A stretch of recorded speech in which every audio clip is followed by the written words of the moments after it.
Il est 21h03 à Kong et à Goville. Mesdames, Messieurs, bonsoir chez vous. Certains joueurs ivoiriens vont quitter la Ligue 1 pour d'autres championnats. On peut donc dire que tout va bien pour la Ligue 1 en Côte d'Ivoire. Alors le thème ce mercredi, Mercato, les joueurs ivoiriens reprennent-ils de la valeur? Tchétché Aimé et Magloire Diop, messieurs, bonsoir. Bonsoir Sébastien. Bonsoir Sébastien. Merci d'être avec nous. C'est toujours un plaisir de partager votre plateau. Kadegui Lavogui et Serge Dakouri, bonsoir messieurs. Bonsoir Sébastien Oigné. Bonsoir Sébastien Oigné. Merci en tout cas d'être avec nous. Alors messieurs, tout se passe bien pour certains clubs en Côte d'Ivoire après donc la Ligue 1. Ça n'a pas été facile les quelques années passées, mais les choses commencent à rentrer petit à petit dans l'autre. Alors, Serge Dakouri, est-ce que quand on prend les joueurs comme Edinho Tapé, Aziz Kipré, Thiagori, qui vont en Tanzanie, et puis on a Karim Konaté à Salzbourg, est-ce qu'on peut dire tout de suite que leur départ fait une bonne chose pour le football local? Ce n'est pas une bonne chose pour le football local. Malheureusement, c'est une fuite de talent. Une fuite de talent qui vont aller monnayer leur carrière à l'extérieur. Je pense que quand on regarde Kipré, Edinho, et Tapé Edinho, l'année dernière, il avait déjà fait un essai infructueux à Auxerre et à Bordeaux. C'est un joueur formé par Hugo Gervais, coéquipier de Guillaume Parfait, qui est aujourd'hui à Maccabi Netanya, qui est passé par l'Africa. Et quand vous voyez aussi Kipré Thiagouri, c'est un numéro 10 à l'ancienne, c'est l'éclaireur de l'équipe de Sol FC, c'est du talent. Maintenant, quand vous parlez aussi du troisième larron, qui est Konaté Karim, c'est le meilleur fusil de notre championnat, 16 buts. Il va à Salzbourg, eh bien, c'est pour dire que eh bien, nos talents quittent le territoire et vont monnayer donc leur carrière à l'extérieur.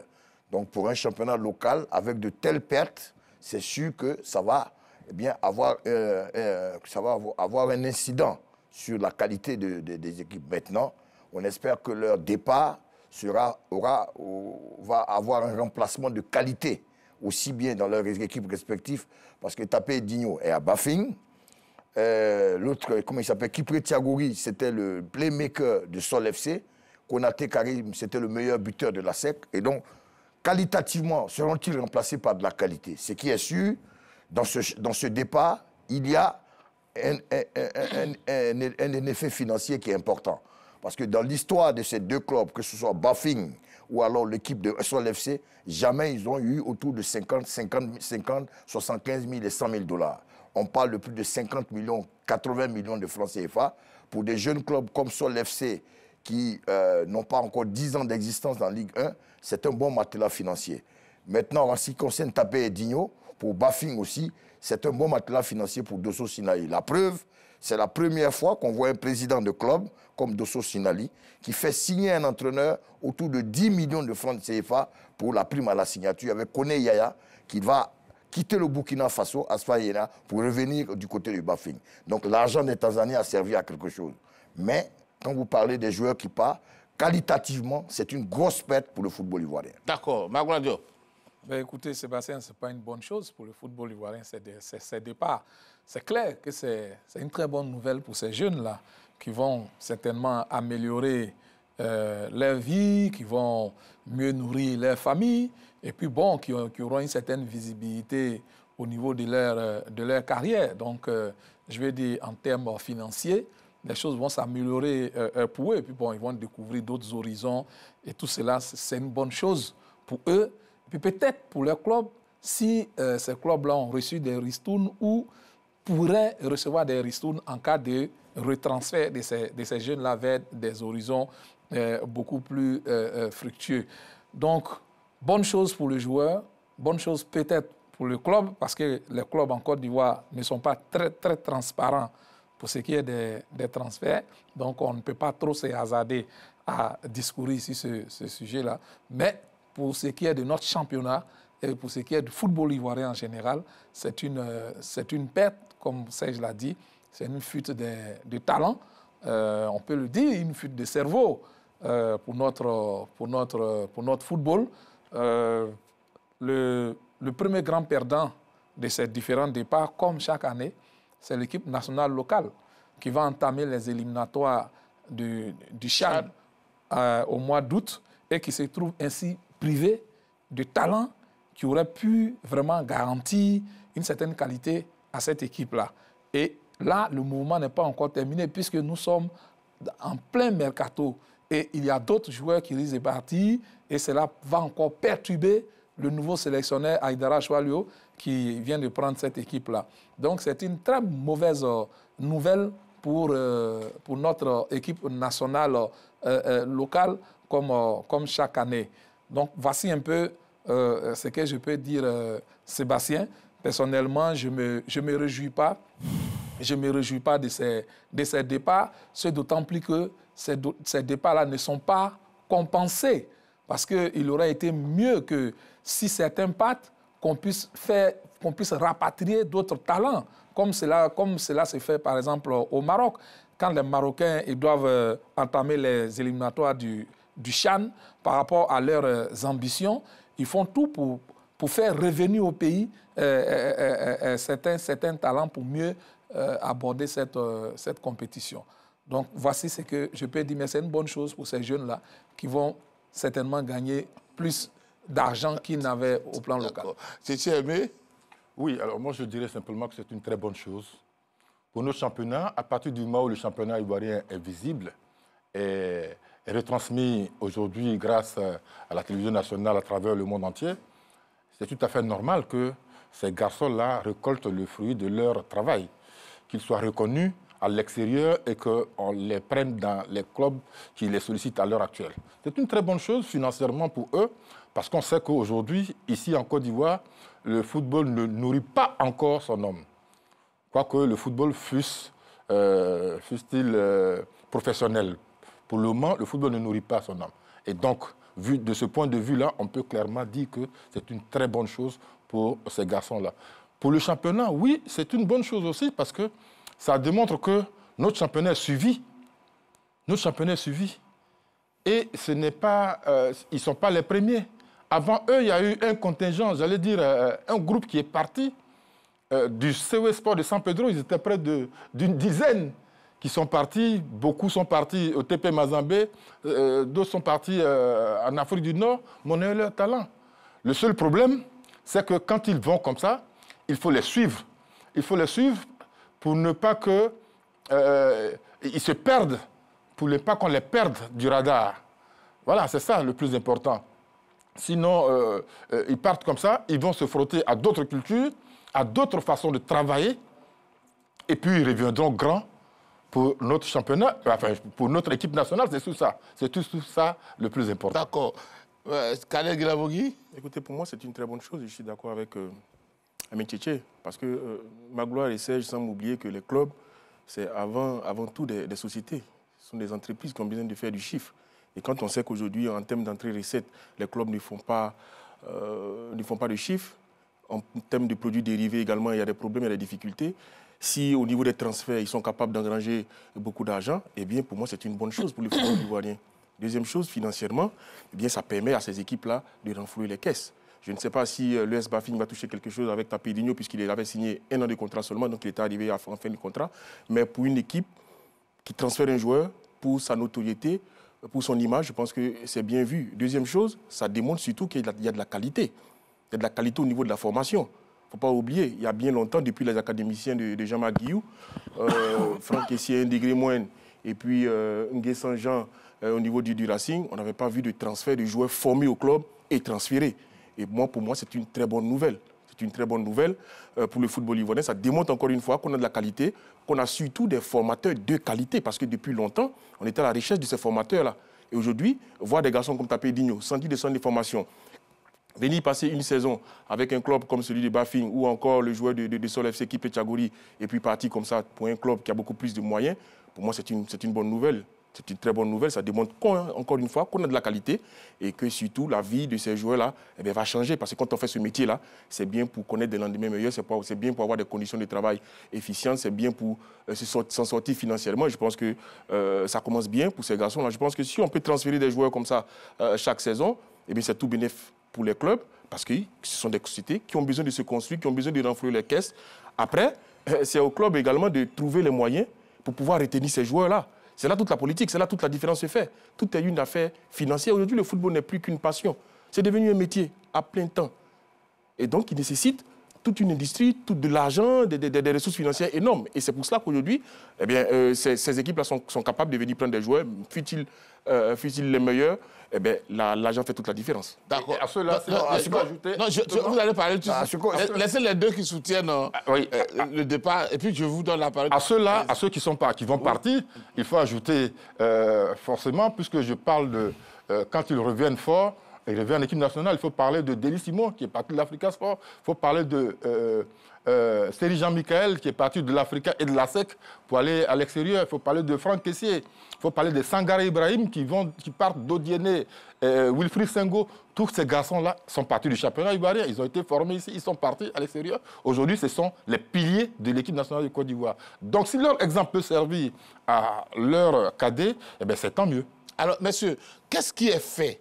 Ou bien qu'est-ce qui peut être fait pour que ces talents-là ne quittent pas le championnat très tôt pour partir? Parce que les parents qui ont investi, on le dit toujours, on attend un retour sur l'investissement. Non, vous avez précisé, est-ce une bonne chose pour le football local? Bien sûr. Quand il y a une fuite de talent, est-ce que c'est une bonne chose pour le football local? On ne parle pas des avantages financiers. On a un championnat, on voit des joueurs de talent qui quittent notre championnat. Fut-il pour des contrats mirobolants? Est-ce une bonne chose? Nous, on vous dit non. Est-ce que vous êtes d'accord? Si on n'a plus Kipré Tiagouri dans notre championnat, si on n'a plus Konaté Karim dans notre championnat, si on n'a plus Aziz Ki dans notre championnat, est-ce que c'est une bonne chose pour notre championnat? Non. Mais il y a quand même, en compensation, un avantage financier. C'est la question. La question est précise. Est-ce que les talents comme ça qui quittent notre championnat, c'est avantageux pour notre championnat? Non. Maintenant, c'est sûr que dans un transfert, il y a l'aspect financier. Et donc, l'aspect financier est important. Je ne crois pas, à part la SEC, que les autres équipes ici, là, qu'on vient de citer, sont des sociétés. Non, elles reposent sur des individus. Mais dans le cas général, les vrais transferts se passent par des clubs qui sont des sociétés. Mais quand on parle du football ivoirien, regardez les clubs en pression. Bafing. Vous parlez de Bafing, vous parlez de Sol FC. Ce sont des clubs qu'on connaît, on connaît un peu l'organisation. C'est vrai que ça va renflouer les caisses, puisqu'un transfert quand même renfloue les caisses. Mais dans la formule de ces clubs, quand les joueurs de ce talent quittent le club, quand même, dans notre championnat, c'est une fuite de talent. À l'époque, les joueurs ivoiriens, dans les années 80, ne quittaient pas la Côte d'Ivoire. À l'époque des présidents Zinsou, du président Simplice Zinsou, du président, comment il s'appelle, du stade d'Abidjan, Maître Mondon. Quand vous avez aussi à l'époque Hussein Yansou, Koné Mamadou. Mais les talents quittaient les pays nigériens pour venir. À l'époque, Simplice Zinsou nous a amené quoi? La colonie des meilleurs Zambiens de l'époque. Alex Chola, Peter Kamba, Brima Kamara et Ismaël Daifan, les meilleurs de Sierra Leone. Joseph-Antoine Bell. Ça a permis à un joueur comme Alain Guaméné de pouvoir devenir fort. On a vu une lignée de joueurs étrangers qui sont venus relever le niveau du championnat. La destination Côte d'Ivoire était prisée dans les années 80. Aujourd'hui, c'est le mouvement inverse. Parce qu'en 80, il y avait des dirigeants ici qui payaient de gros salaires. La SEC aussi a fait venir de gros joueurs comme les Nigérians qu'on a connus ici. On a vu Yekini Rachidi, Adjibade Babalade, on a vu Dan Foster Kojo, on a vu beaucoup de joueurs qui venaient jouer ici à la SEC. Parce que la SEC payait bien. Mais aujourd'hui, force est de constater que le mouvement a commencé il y a 4 ans. Brefo Mensa quitte la SEC pour Oroya. Glodou, Ange Barézi quitte. Les frères Kipré Tchétché, ce sont les premiers Ivoiriens qui ont connu la Tanzanie. Ils étaient à la JCAT, ce sont des jumeaux. Ça veut dire qu'à un moment donné, l'argent a commencé à se faire rare. Les clubs ivoiriens ont commencé à ne plus être très forts.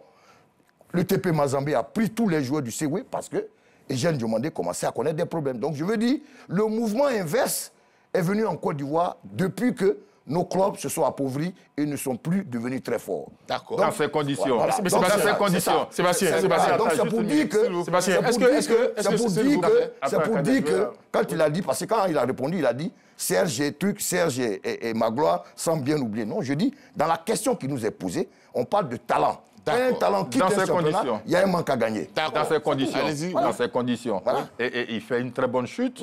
Il a fait terminer par l'argent se fait rare dans le championnat. Voilà, je suis d'accord. Que voulez-vous que les talents, ces talents-là, que voulez-vous que ces talents-là fassent en Côte d'Ivoire s'il n'y a pas d'argent? De toute façon, qu'ils partent maintenant, qu'ils partent après, où est la différence? Non, mais où est la différence? Mais la question est vous nous dites que Voilà. ça fait du tort au championnat local. En qualité. Mais en quoi est-ce que ça fait un tort au championnat local? Quand on forme un joueur, mais l'objectif, c'est de le voir jouer, mais c'est de le transférer après.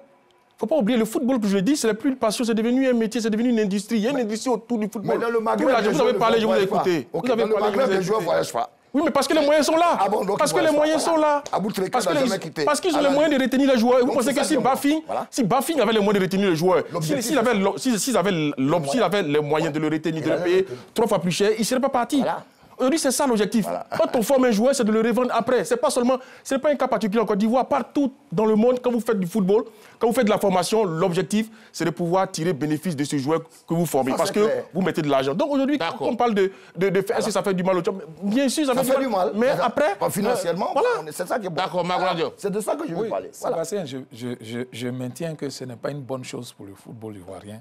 Ce n'est pas une bonne chose pour notre championnat que les meilleurs joueurs de notre championnat partent pour d'autres horizons. C'est ça, je le maintiens. Je le maintiens et je peux défendre cela. Je l'ai dit, c'est une bonne chose pour le joueur. Sa vie va changer, va gagner plus d'argent. Il n'y a pas de débat dessus. Je ne veux même pas débattre avec quelqu'un sur cette question-là. C'est clair. Sinon, il va parler seul. Voilà. Maintenant, j'ai dit peut-être pour le club. Parce que, tapez Digno, qu'est-ce que Bafing gagne?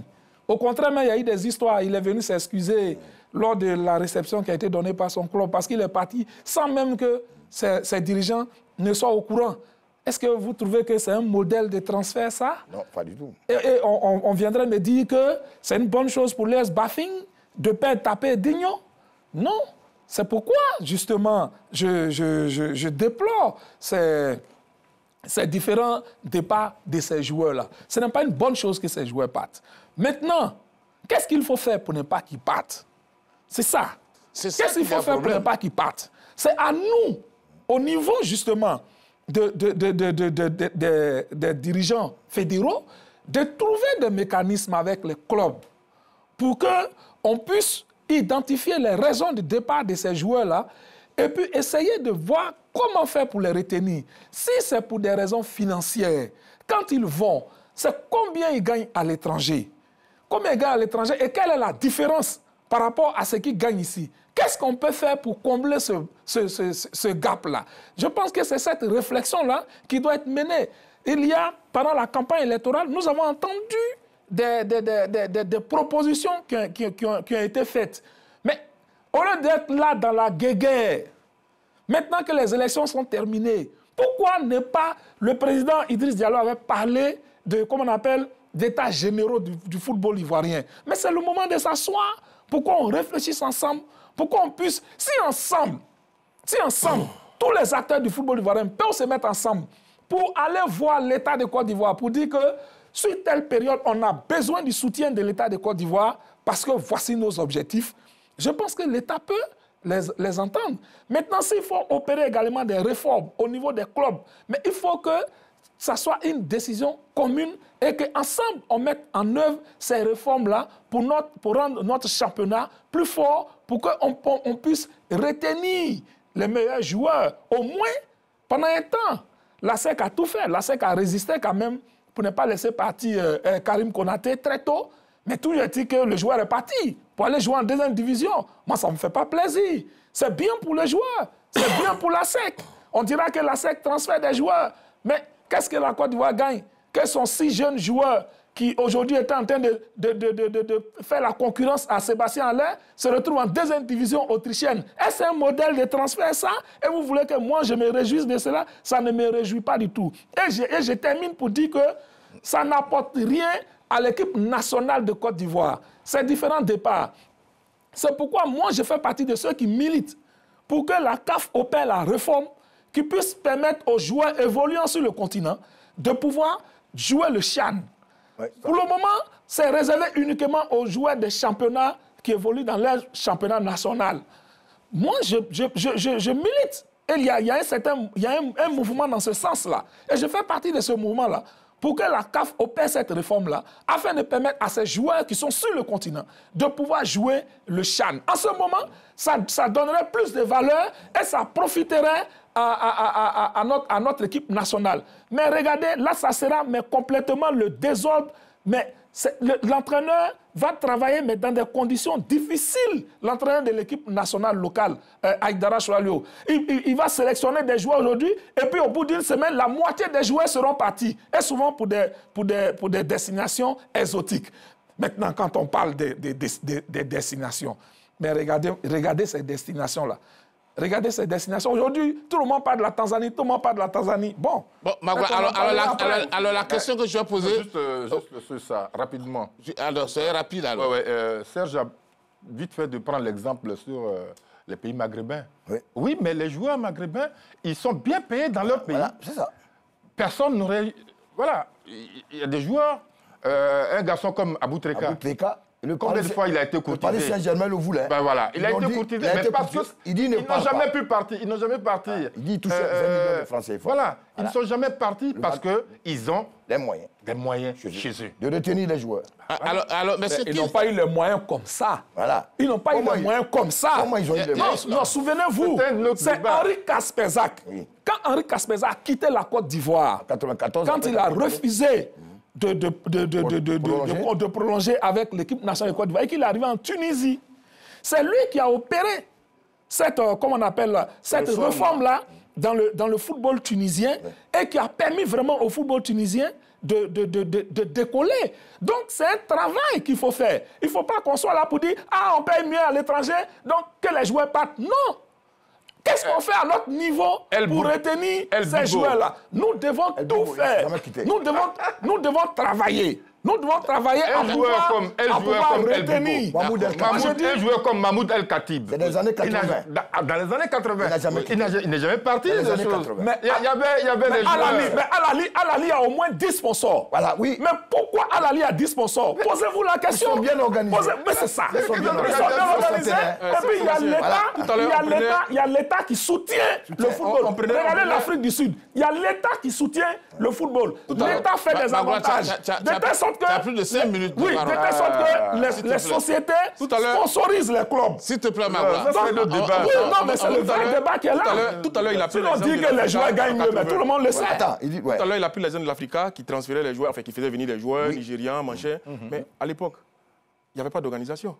C'était Zinsou, c'était le bon vouloir de Zinsou, c'était l'argence financière qu'il avait, des moyens illimités qui lui permettaient de devenir. Oui. Mais aujourd'hui, 30 ans, 40 ans après, qu'est-ce qui se passe? L'Africain n'est plus en mesure de faire ça. Oui. Parce que derrière, il y avait un seul homme. Il n'y avait pas une organisation derrière. On parle du Zamalek, on parle du Al-Ali. Mais derrière, ce sont des organisations. Ce sont des sociétés.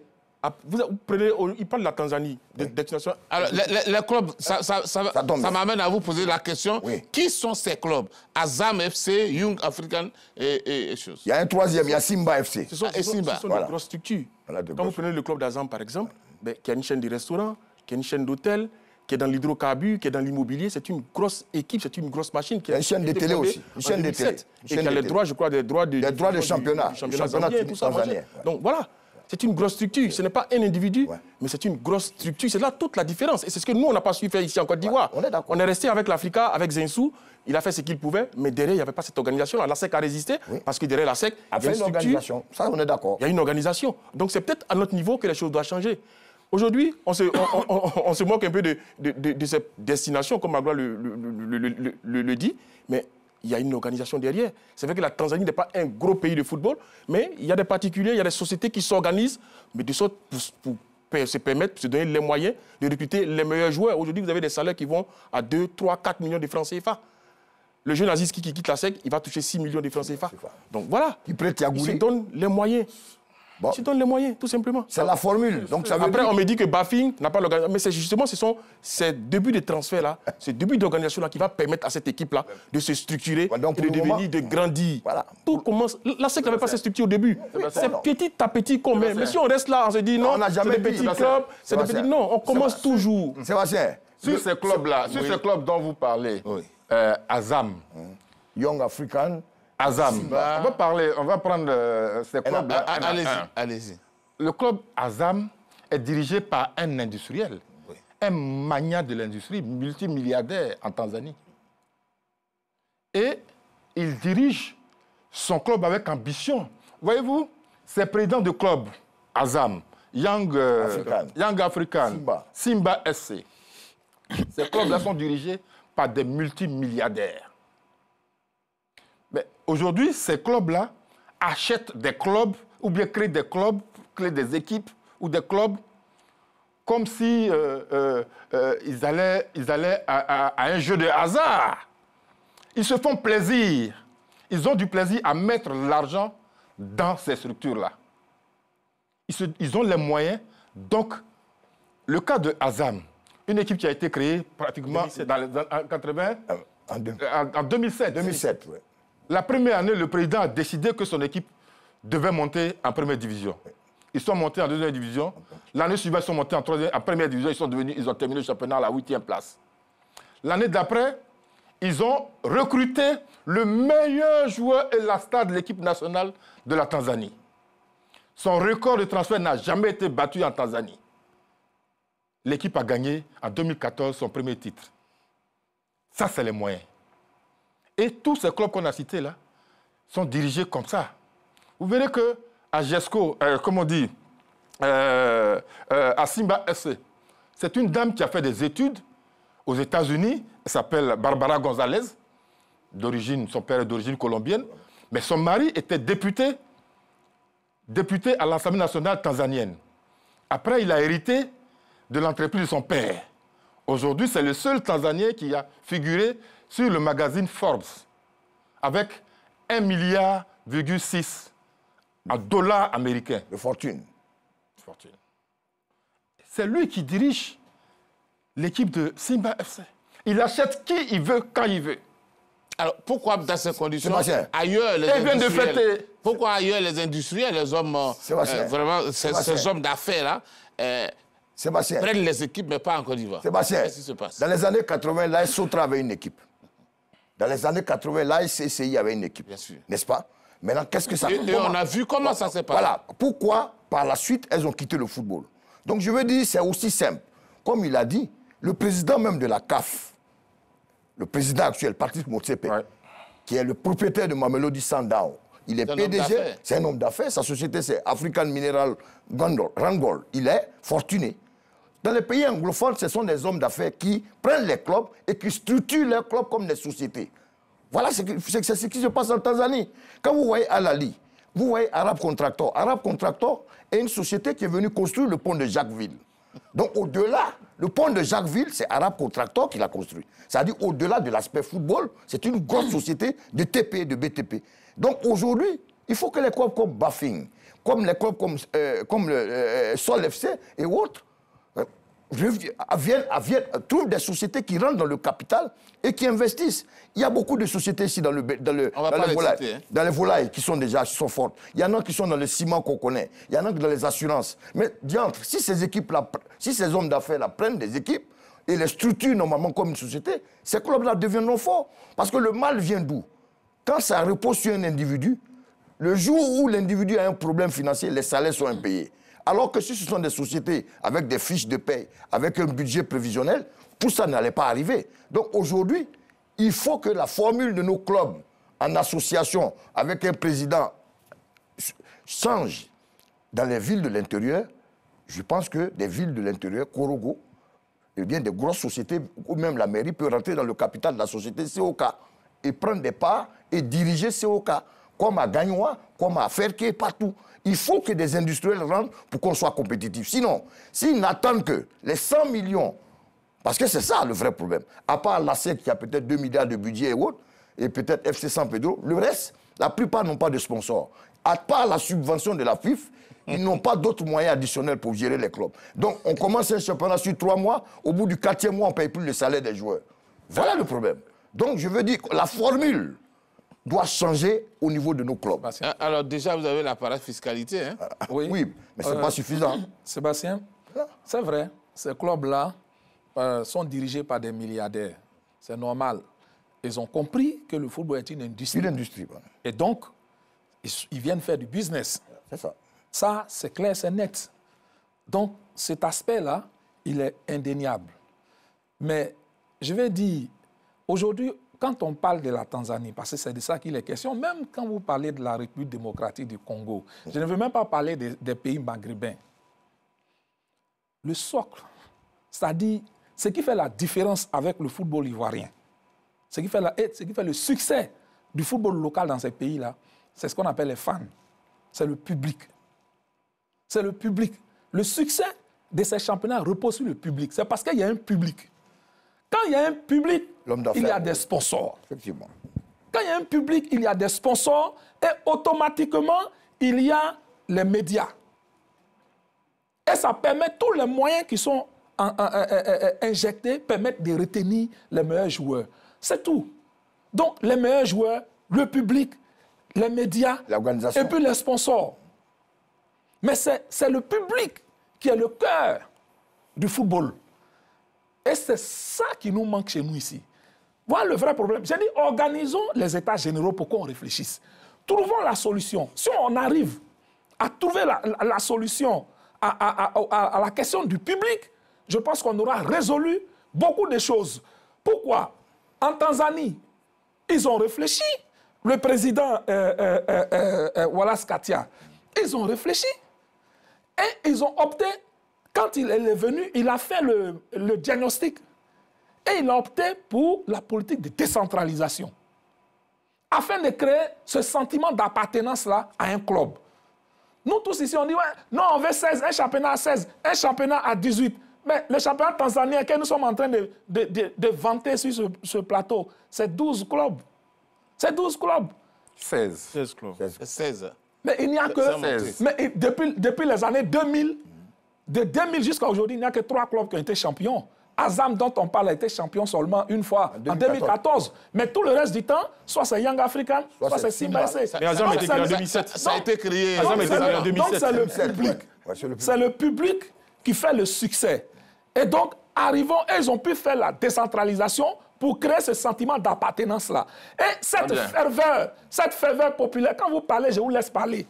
Cette ferveur populaire qui prévaut autour des clubs dans ces pays-là, les pays maghrébins, ou en RDC, vous voyez Tepe Mazembe, Dalin Club Motema Pembe, AS Vita, mais ils ont un public derrière.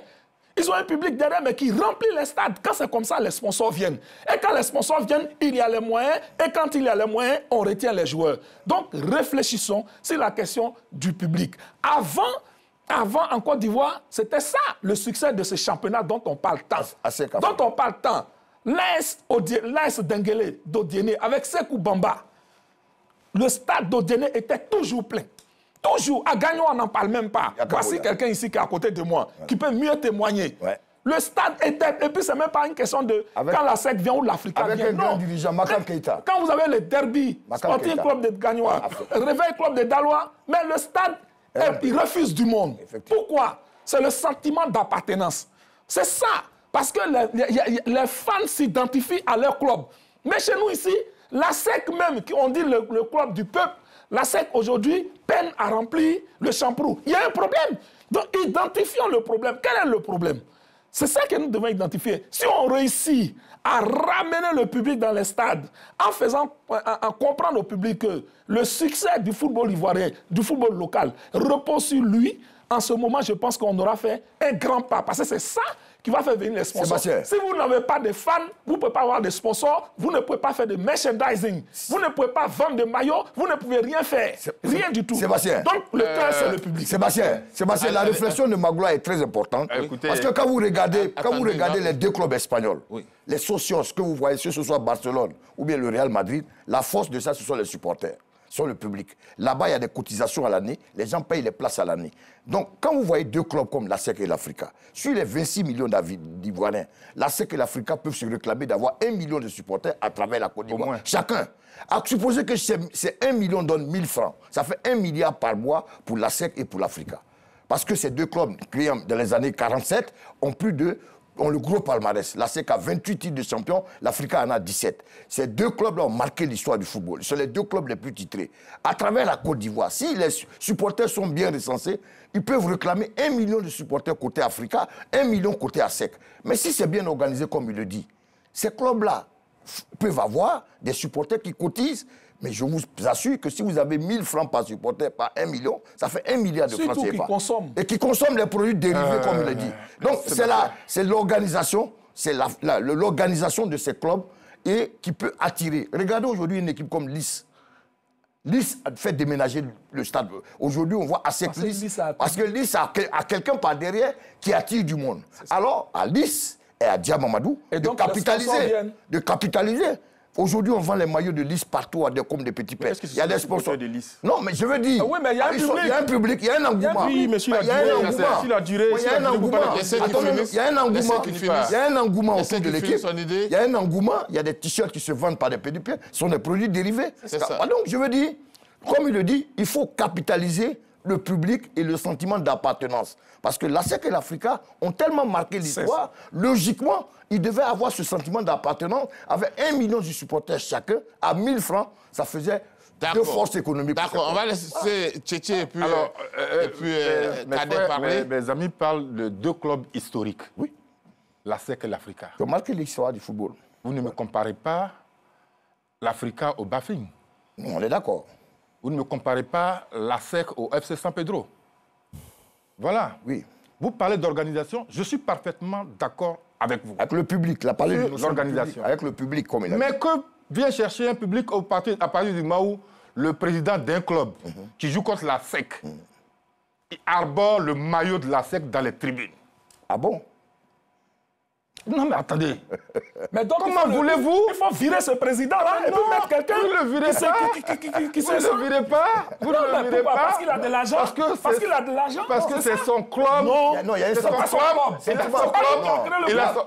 Est-ce que c'est incompatible? Magloire a dit qu'il n'y a pas de c'est incompatible parce que Magloire a parlé de créer le sentiment d'appartenance. C'est ça. Tu ne peux pas être président d'un club et porter le maillot de la SEC. Est-ce que ça, c'est ma faute? Moi, je le dis. Mais donc, il faut virer ce président. Je n'ai pas le pouvoir de virer le club.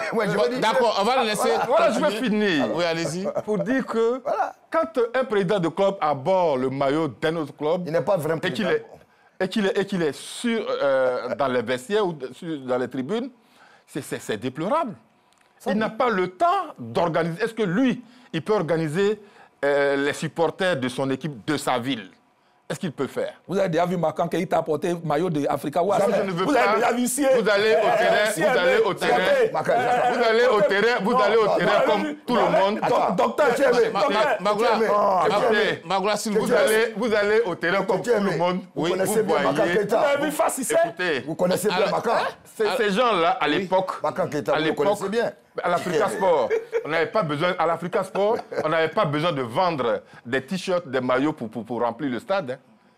On n'avait pas besoin de vendre les t-shirts. Non, mais le stade est déjà plein et puis on vend. Voilà. On n'avait pas besoin. Les supporters de l'Africa se connaissent. Ils savent quand l'Africa joue. Ils connaissent même le classement dans le terrain. C'est ça le sentiment d'appartenance. Voilà, le sentiment d'appartenance. Mais voilà. Aujourd'hui, les clubs de Côte d'Ivoire appartiennent à des individus. Les supporters sont toujours là. Les supporters. D'accord. Ils sont là. Allez-y. Le sentiment d'appartenance, il est là. Peut-être qu'il est, je veux dire, la flamme a diminué, mais parce que pour moi, les talents ont diminué également. Parce que quand Magloire fait le développement pour dire qu'avant on remplissait les terrains, mais parce qu'il y avait des artistes. Il y avait des artistes sur le terrain, c'était ça d'abord. J'ai une réponse pour lui. Les gens venaient voir des artistes. Fini. Les gens venaient voir des artistes. Quand Aimé Tchétché dit que les gens connaissaient le classement, c'est parce que les gens connaissaient les joueurs. Il y avait des stars. Il y avait des stars de l'extérieur qui venaient. Beaucoup d'étrangers. En plus des locaux, il y avait des stars qui venaient. Et ça aussi, ça participe. Beaucoup d'étrangers. Ça, j'ai parlé du Real de Madrid et de Barcelone. Oui. Mais oui. Mais il y a des joueurs qui viennent avec leurs followers. qui viennent avec des gens qui les suivent depuis les réseaux sociaux, donc ils deviennent supporters du Real ou du Barcelone. Absolument. Mais ça date de longtemps quand même. Hein. Mais parce que... Avant les followers. Oui. Le Real n'existe pas maintenant. Le Real est centenaire. Oui, mais quand Cristiano vient d'arriver. Quand Cristiano Ronaldo vient, Voilà, oui, il vient avec des followers. Mais Cristiano, mais quand Messi vient au PSG, il vient avec des followers. Donc ça participe aussi à faire venir les supporters. Sinon, c'est des Donc voilà, c'est d'abord et avant tout la qualité des joueurs sur le terrain qui attire le public. Posez votre question. Oui. Pourquoi je mets le public au début? Pourquoi je mets la ferveur populaire au début?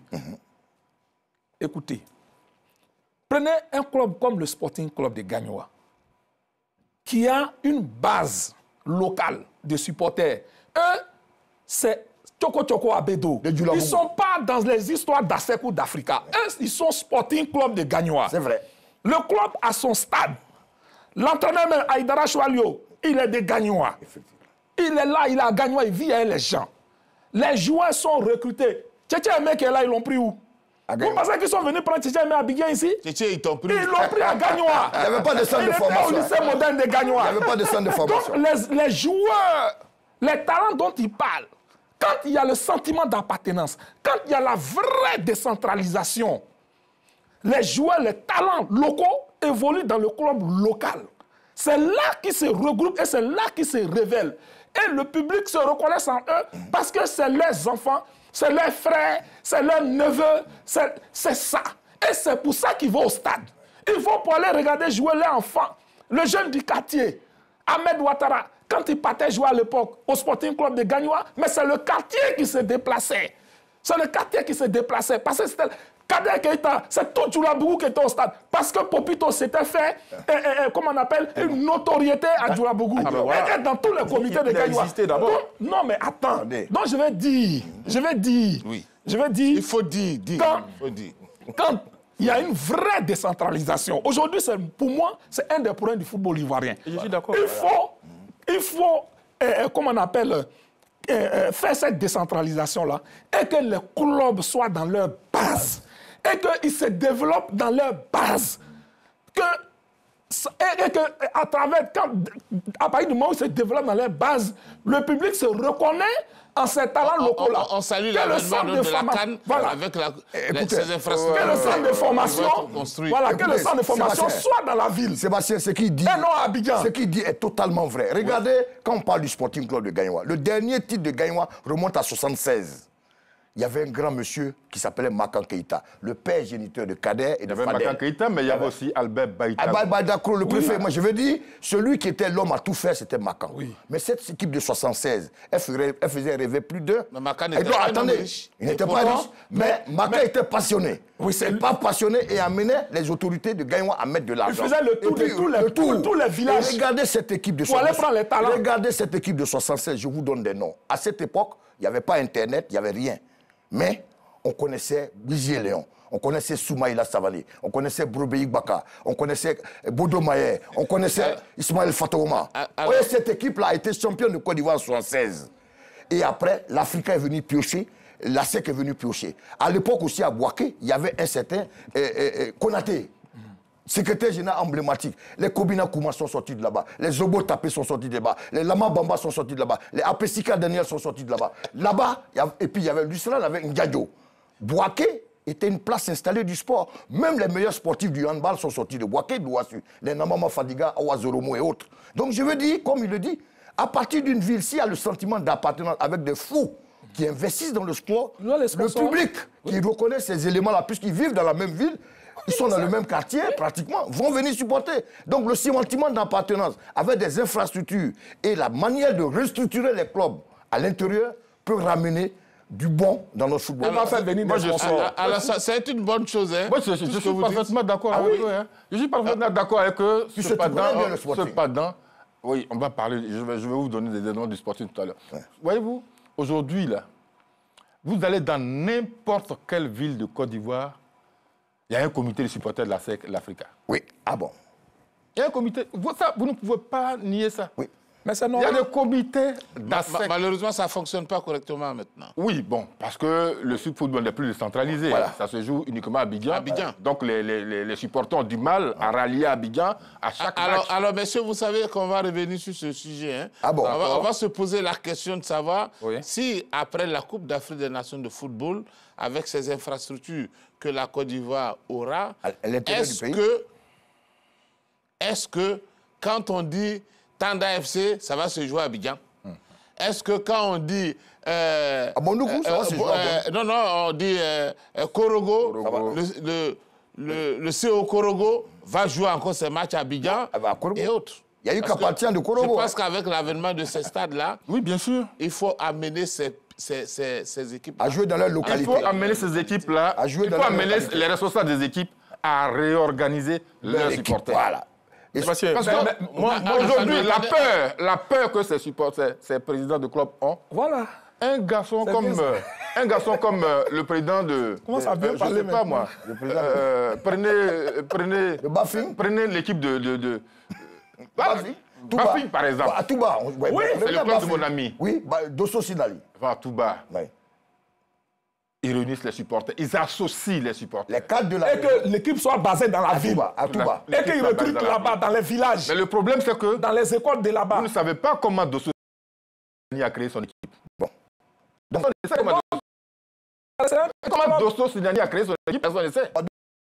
Qu'est-ce qu'il faut faire? Comment il a sué ça en l'associant. C'est sa chose privée, c'est sa propriété. Oui, mais n'empêche qu'il y a tout bas derrière. Est-ce qu'on ne va pas sa arriver... propriété, parce Alors, que dans ces conditions, il va arriver un moment C'est où... dans ces choses-là qu'il y a les coups. Il y a Les le- coups bas. Ouais. C'est dans ces choses-là qu'il y a les coups bas. Donc les présidents, eux, ils mettent des garde-fous. Alors donc ça ne sert à Voilà. rien de... Et c'est ce qui arrive à l'Afrique. Ça ne sert à rien d'appeler une équipe aussi au Congo, autres- par les exemple, autres équipes. et qui est basée à Abidjan. oui, Ça ne sert à rien de dire C'est FC ça, sans un plutôt que problème. basé Basé à à Abidjan. Abidjan. Oui. Moi, j'ai Dans créé ces mon équipe. conditions, C'est non, vous mais avez utiliser les noms Ça me des- fait un coup derrière. Oui, Sébastien, Appelez-vous qui n'appelle personne. vous avez posé un problème crucial. C'est-à-dire, après la CAN, est-ce que Les infrastructures seront là à l'intérieur. avec les infrastructures qui seront mises en place, les clubs vont retourner dans les bases. Il y aura un petit mouvement, mais ça ne va pas régler tous les problèmes. Parce que quand je prends par exemple la région de l'Est, il n'y a aucune infrastructure. Aziz Abengourou. Et la CAN ne va pas régler ce problème-là. Ouais. Ce problème-là peut être réglé par le programme qui doit être mis en œuvre par le ministère des Sports. Le programme de réhabilitation de tous ces stades-là qui ont été créés à la faveur de l'indépendance des indépendances. tournante. Voilà. Il y a un programme qui doit être mis en œuvre par le ministère. Je pense que c'est ce programme-là qui véritablement va permettre la décentralisation. Mais pour cela, il faut que les acteurs du football, Vous faites votre conclusion, hein? oui, que les acteurs du football se mettent ensemble et aillent vers l'État pour que l'État mette ça en priorité.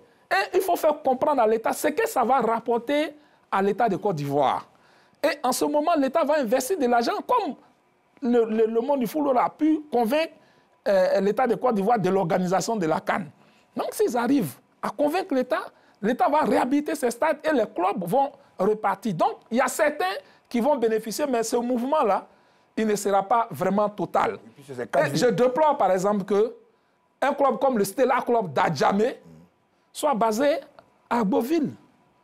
Voilà un des grands problèmes. Donc, faisons les états généraux du football ivoirien. Cela soit basé et que à Djamé. En qu'il tout y a cas- son complexe d'entraînement. Moi, je peux comprendre. en tout Mais cas, moi, quand même, je c'est ne- le Stella Club Moi, je ne déplore pas d'Adjamé. ça parce que Ben Boka a prévu construire un stade. Hein? Bon. Allons-y. Alors, Cherchez moi, bien. je voudrais simplement dire que quand on a connu la splendeur du football ivoirien, où l'Africa Sport était capable de battre le Zamalek ici à Abidjan, Il y a combien d'années il y a quelques années, 30 ans quand même. 30 ans, à ce moment-là, il n'y avait pas de grands moyens, mais il y avait des dirigeants extrêmement passionnés Qui mettaient les et qui moyens. avaient leur argent. En début d'émission, Serge a parlé des recrutements qui venaient de l'Africa Sport. Oui. Oui, Les mais années ça participe à l'évolution du football local. Il faut qu'on ait la possibilité d'aller prendre des jeunes joueurs dans les championnats étrangers. Il faut des internationaux dans notre championnat. C'est ça qui a fait le bonheur de notre football il y a quelques années. Aujourd'hui, tout semble laisser pour compte. On compte sur les enfants du centre de formation qui n'ont aucune expérience et qui vont affronter les clubs les clubs africains en compétition africaine. Mais il ne faut pas s'étonner du résultat. D'accord. Merci beaucoup. Allez-y, monsieur Kadek Guilavogui. Comme Magoula a parlé du CELA, je vais rebondir sur le CELA. Au CELA, on dit 1000 vont, 1000 naissent. C'est-à-dire que quand il y a 1000 départs, ben, on continue à former. Je pense que ça résume bien l'idée selon laquelle, eh bien, quand un joueur est formé dans un club, sa destinée, c'est d'évoluer dans ce club-là et puis partir, monnaie son talent ailleurs, faire rentrer de l'argent dans les caisses. Est-ce que c'est des enfants d'Adjalo? Non. 1000 qui vont. Après, c'est une expression qui est chère au CELA, avec Franck Kessié, qui aujourd'hui est du côté du FC Barcelone. L'exemple voilà, typique. Qui est là. Voilà. Donc, on n'a pas pu parler du cas Kessié, mais ce n'est pas grave. Allons-y. Après, il faut que, comme Magoula l'a dit, il faut qu'il y ait cette réflexion-là pour permettre au club ivoirien d'être fort financièrement.